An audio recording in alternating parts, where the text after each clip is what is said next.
What's up everyone, welcome to this video. In this video I will show you how to turn off auto correction on Redmi Note 13R. So first of all, open settings. Now in settings, scroll down and here click on additional settings. Now click on languages and input and then click on manage keyboards.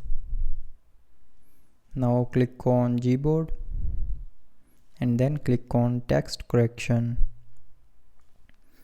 Now if you want to turn off auto correction, then go to the corrections section and here you will see our auto correction button. So tap on this button to turn it off, and after turning off this button, auto correction will be turned off. So that's how you can turn off auto correction on Redmi Note 13R. So I hope you liked the video. Thanks for watching.